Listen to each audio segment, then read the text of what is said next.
But now, where exactly did we get Vision 2030? Vision 2030 comes in 2008. Remember, in 2008, the country is just coming out of the post-election violence. So the political temperatures are very charged, and people are pulling from one end to the other. But still, President Kibaki invites us for us to start having that conversation of Vision 2030. And what does Vision 2030 anchor on?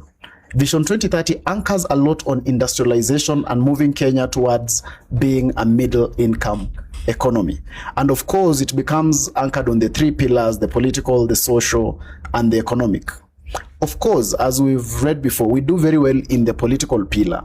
That's why even a child today in Kenya has a political opinion. We are always discussing the politics.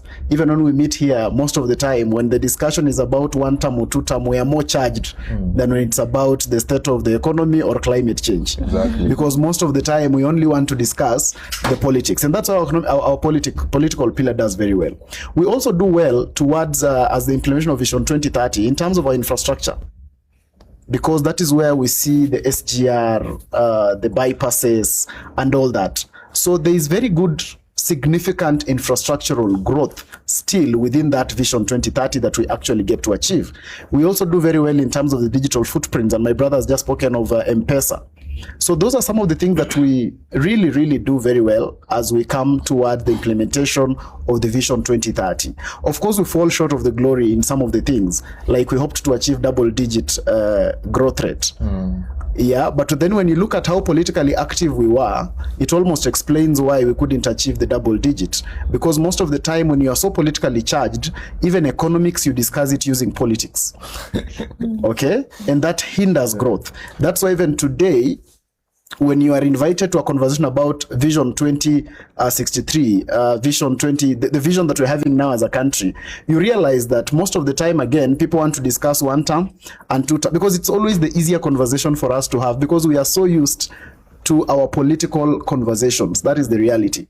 So we fall short of that double-digit transformation.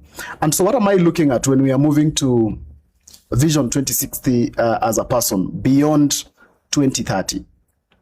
And one of the anchorages that this vision is anchored on is that whereas the other one looked at industrialization and moving us towards a middle-income economy, this one is looking at making us globally competitive. And what does globally competitive means?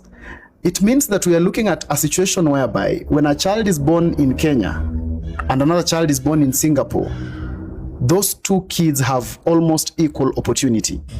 That when you go to school in Kenya and when you go to school in Singapore, no one has gone to school more than the other.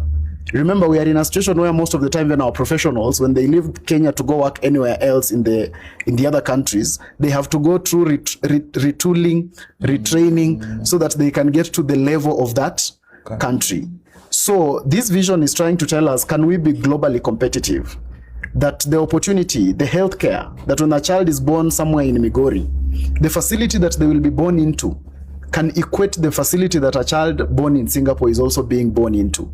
So that the situation is not as it is today, whereby the inequality is not just in our country, is not just in the country, but even there is a variance even in our counties and our geographical location. And I'm sure that most of you know that even our life expectancy in Kenya is higher in some areas than in others, yet we're in the same country. That when you are born in Migori, you are more likely, your expectancy is not supposed to almost go beyond 57 years. But when you are born in Kiambu, it can get to 70 years.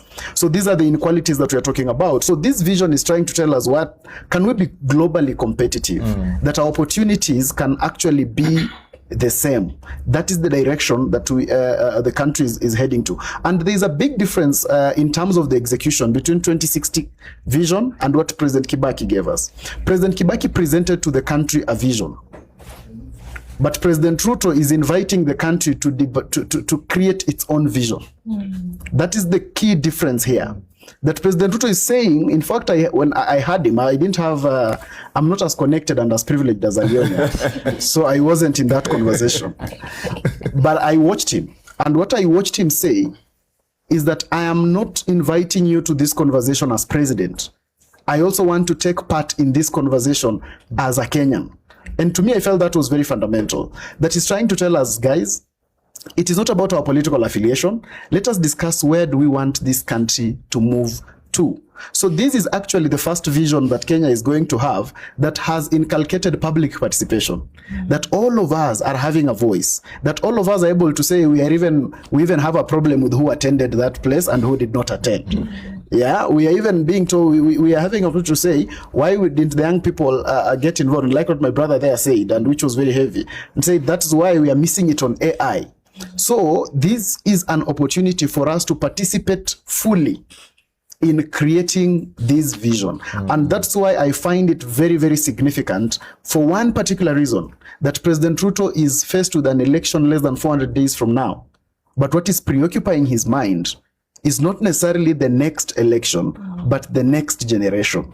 And that's why there has been very little, even rebuttal from other political leaders, because they have not yet changed their mindset to discussing issues. They still want us to discuss this vision belongs to Ruto. So vision one term. I think someone is almost falling short of just saying this vision one term. One term to the vision. One term to the vision.